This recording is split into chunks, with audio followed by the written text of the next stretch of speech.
بسم الله الرحمن الرحيم. وهم يصطرخون فيها ربنا أخرجنا نعمل صالحا غير الذي كنا نعمل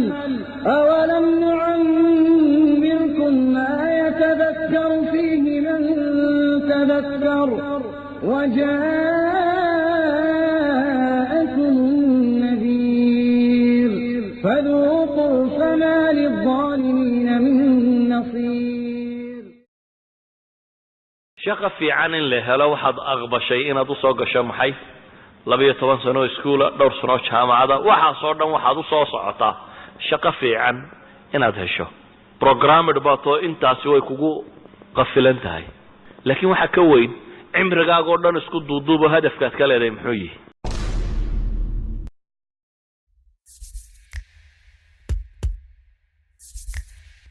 بسم الله الرحمن الرحيم الحمد لله والصلاة والسلام على رسول الله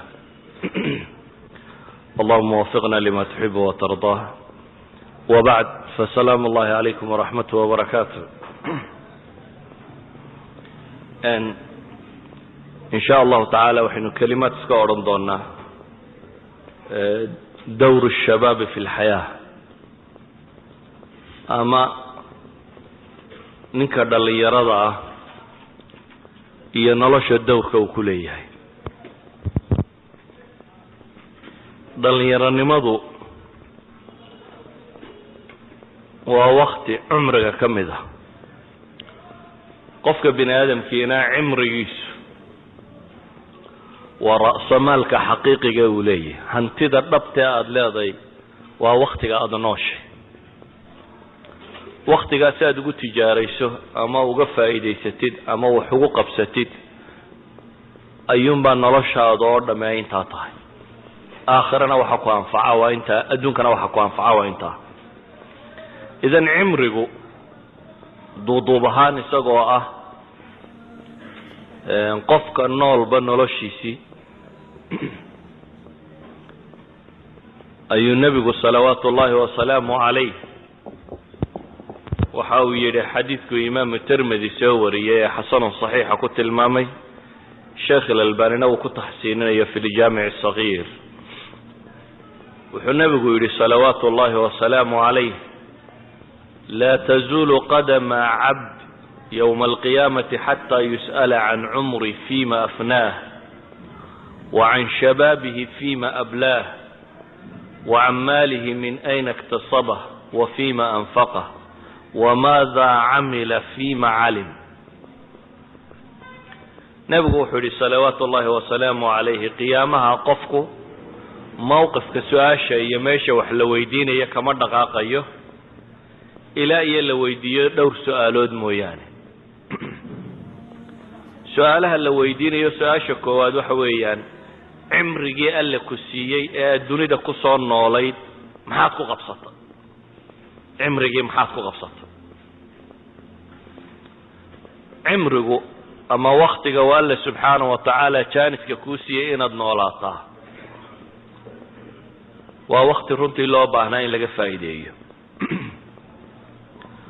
waa waqti qofku hadduu khasaareeyo aakhiro uu in badan cali doono ilaahay wuxuu tilmaamayaa gaaladu inay aakhiro odhan doonaan rabbana akhrijna nacmal saalihan ghayra alladhi kunna nacmal ilaahay uu naarta naga saar wixii aanu samayn jirnay waxaan ahayn aanu soo samaynay maxay raadacaynayaan cumri cusub in la siiyo chance dambe in la siiyo waqti dambe in la siiyo kan maanta aan qiimahaba ku fadhinina dadka intiisa badan hadal iyo sheeko kaga lumay cimrigan aan waxbaba u tirsisnayn ayaa aakhiro wuxuu yahay waxa la tamaninayo ay ku calaacalayaan ilaahay oo inama nasi inoogu dar jawaabtaasina ilaahay wuxuu kaga jawaabayaa nimanka su'aashooda iyo warsigoodana awalam nu'ammirkum ma yatadhakkaru fihi man tadhakkar وجاءكم النذير فذوقوا فما للظالمين من نصير أولم نعمركم ما يتذكر فيه من تذكر إلهي وحولي يوميانا عمري إنسينين إن قفوا أنتوبا وكوا أنتوبا صوتي عمري قال لي نسيبا لله سبحانه وتعالى oo ciddigaysaana idin timi iska dhadhamiya naarta baa la yidhaahdaa kuwii gaboodfalee dulmi sameeyey aakhiro cid u hiilisa ma lehe waxaa aada u cajiiba bini aadamku maanta hantidii uu haystay siduu haafilka uga yahy ee uu raadcaynaya hanti aanu haysanin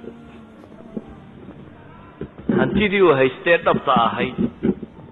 ee cimriga ahayd haafil buu ka yihi wax kalena wuu tamaninayaa wax kalena wuu raadcaynaya wixii alla siiyeyna uma muuqdaan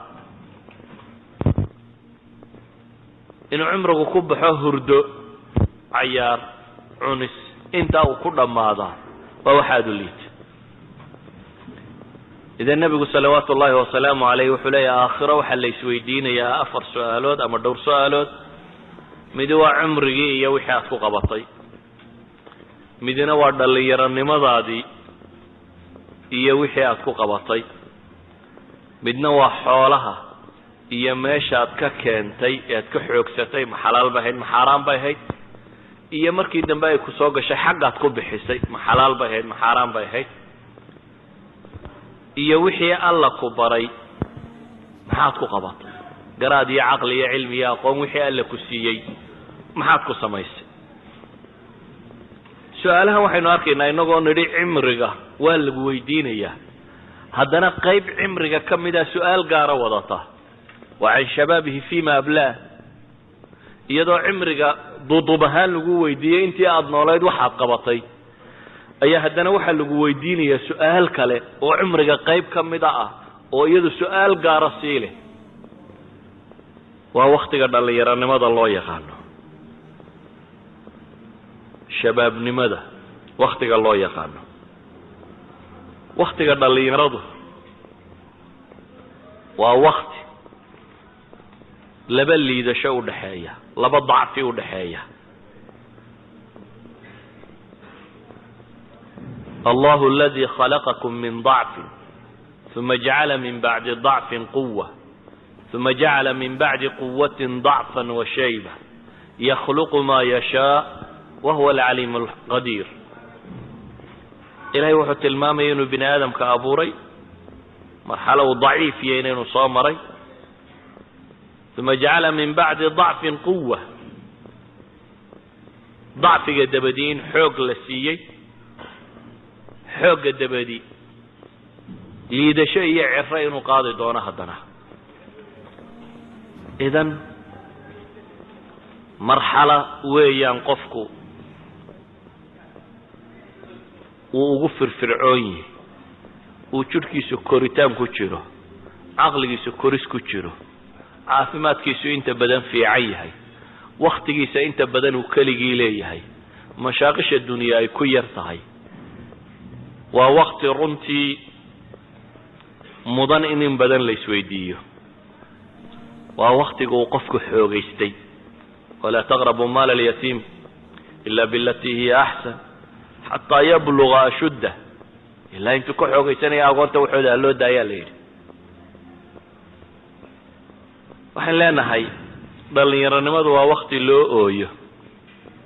waa waktigu ninkii gabyayay lahaa فيا ليت الشباب يعود يوما فأخبره بما فعل المشيب لو ما دليرا مرء صون نقطه عفا يدعي وحي بضيان وغور رميه ومرحلة قفك بن آدم كي أوبا هيهين سيجار وغفايديست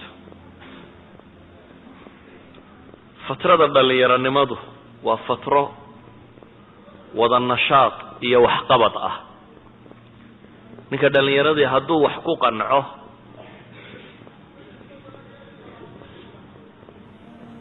kullu gaalin wa nafiis inuu bixiyaa buu ogol yahay xagga dambe inta badan ma eego ninku markuu gaboobo mahaaligta iyo waxyaabaha dhibta le waa ka soo cabsadaa uu nebigu tilmaamaya carruurta waa majbana mabkhala waa wax qofka baqa geliya carruurta oo bukhli geliya markaad carruur iyo xaasas iyo islaamo iyo wax ka dambeeyaan talow haddaad adigu dhimato maxay xaalkoodu noqon haddaad intan yarada hayse ka bixisa maxay iyagu noqon kuwa dambu ka fakerayaa inta badan noloshiisa cid kale la wadaagta laakiin markuu dhalinyaro yahay inta badan noloshiisa isagaa iskale cid kale oo la wadaagtaa inta ugu badan le ma jirto qofku markuu da' gaadho xidhiidhadiisa tira bata